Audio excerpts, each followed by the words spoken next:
Hi YouTube. I've been putting up lots of videos recently of my various kind of collections and things, and this one's going to be about my collection of fossils.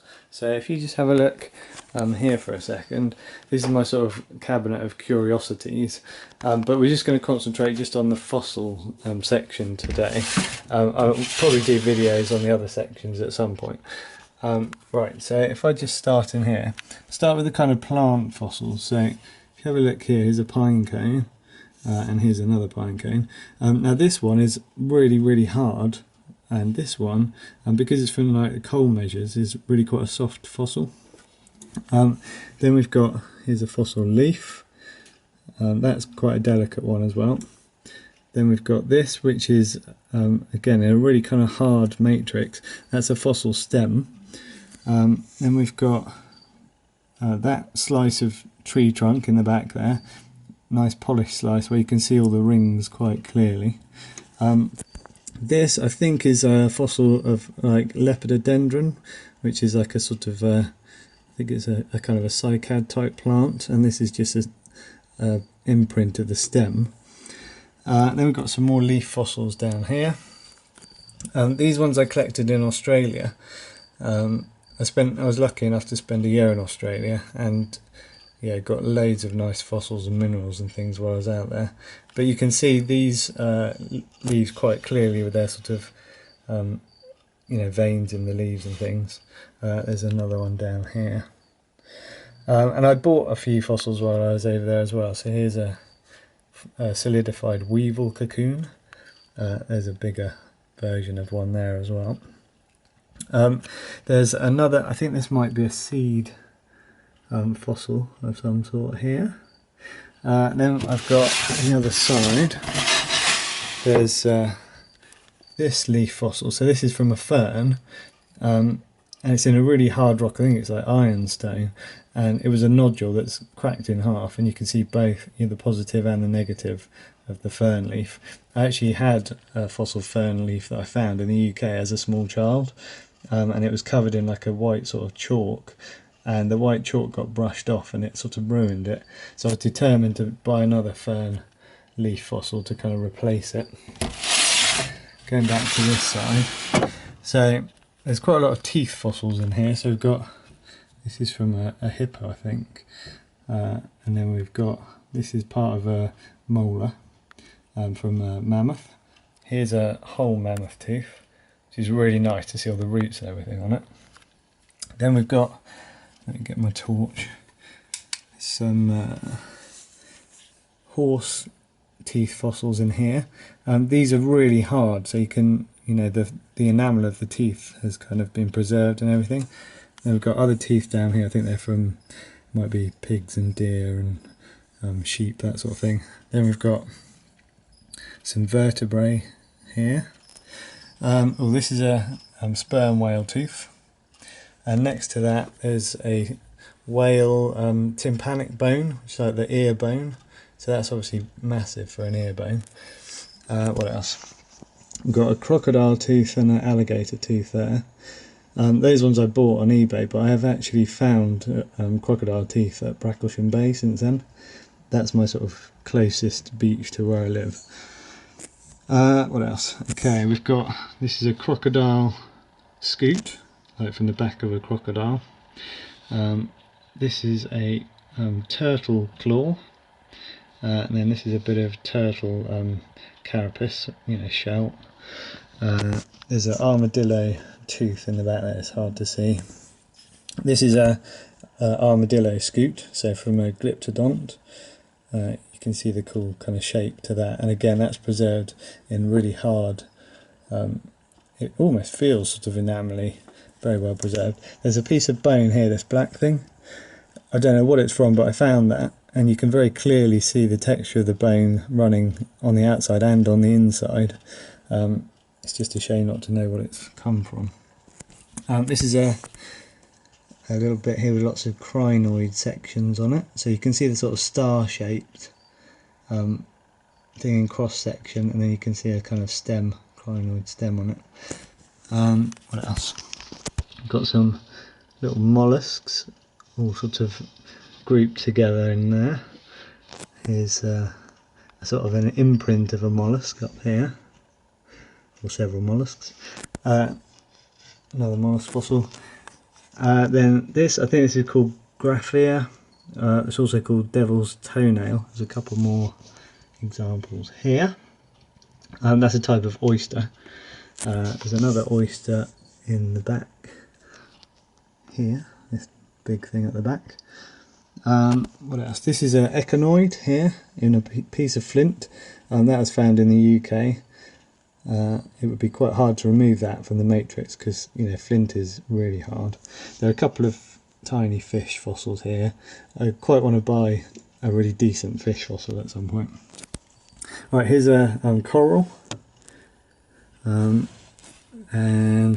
this is from the Ediacara formation in Australia. I found this, and I'll show you a sort of a polished version of something similar in a minute.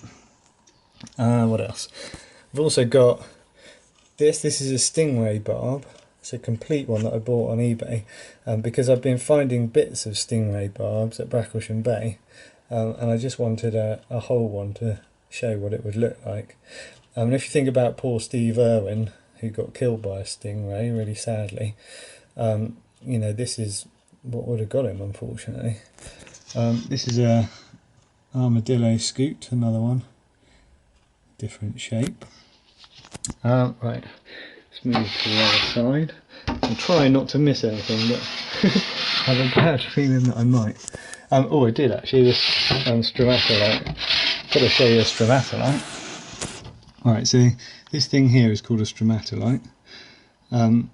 It's a kind of an algae bloom type thing that kind of collects kind of sand and sediment, and it grows in these kind of circular rings, and you end up with kind of domed structures usually.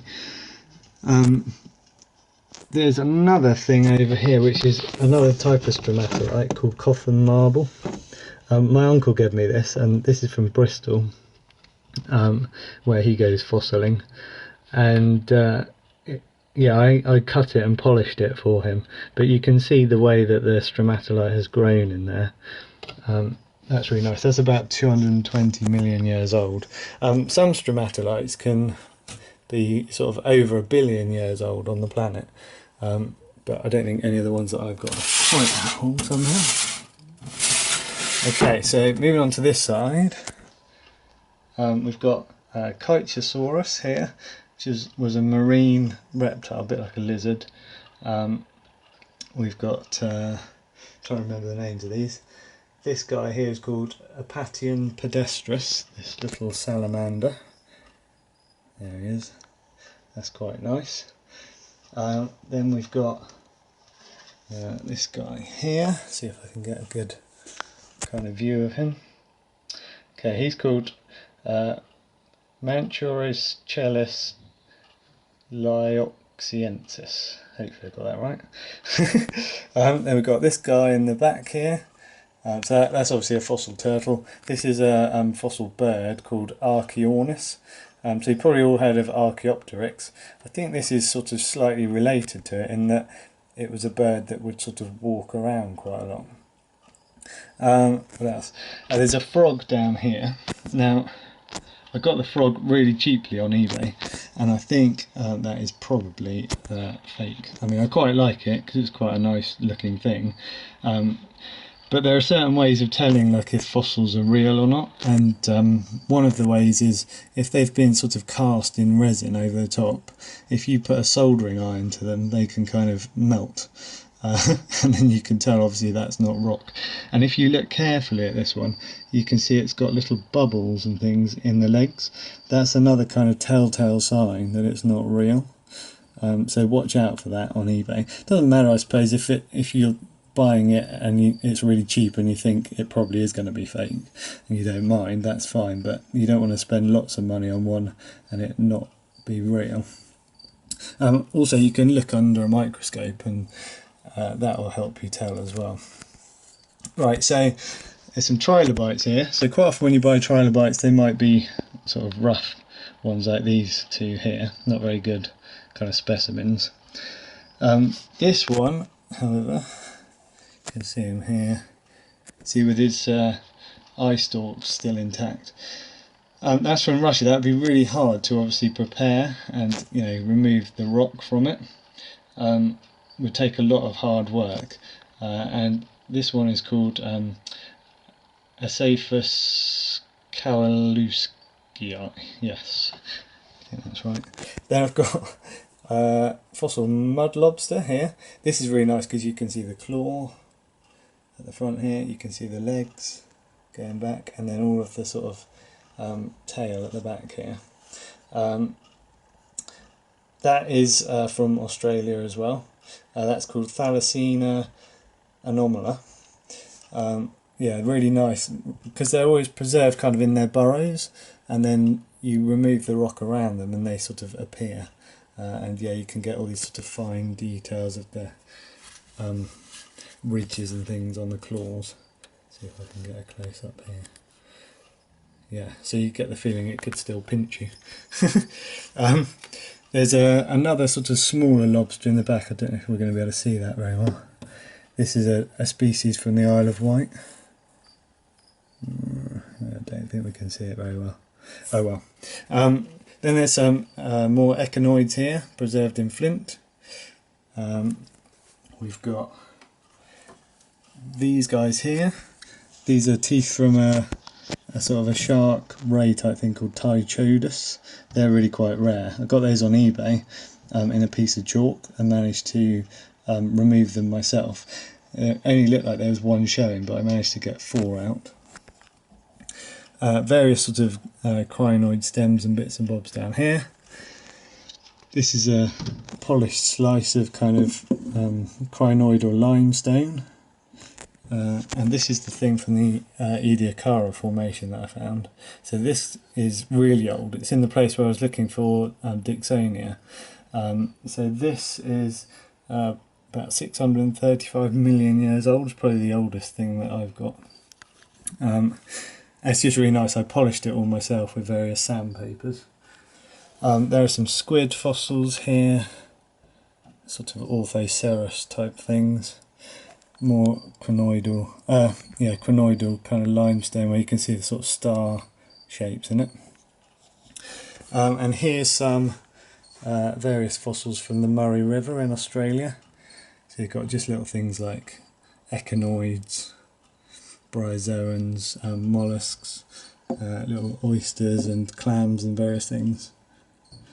Okay, and then I'll just show you quickly because I haven't got much longer left. Here's this is a replica, obviously, Ichthyosaur, and I've got some real Ichthyosaur vertebrae here that I found at Lyme Regis, and there's a plesiosaur tooth, or tip of a plesiosaur tooth here, that my brother was lucky enough to find and gave me, which is very nice of him.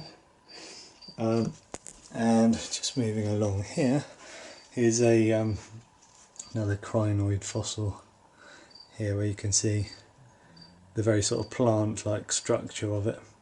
And here's a few worm cast fossils here. So if you're looking for a sort of a commonish fossil to start you off on a fossil collection, this is a good way to start. Just look out for these rocks that have got these holes in them. Look at them carefully, and they're clearly made by little worms in sort of mud, and then the mud's gone hard to form a rock. Anyway, I hope you've liked this video. It was a quick rush around, I'm afraid, but if you check out my other videos, because there'll be lots more kind of interesting collections in the future, don't forget to hit subscribe. That way anything new that I post up, you'll get to see it straight away. Thanks for watching, and I will see you in the next video.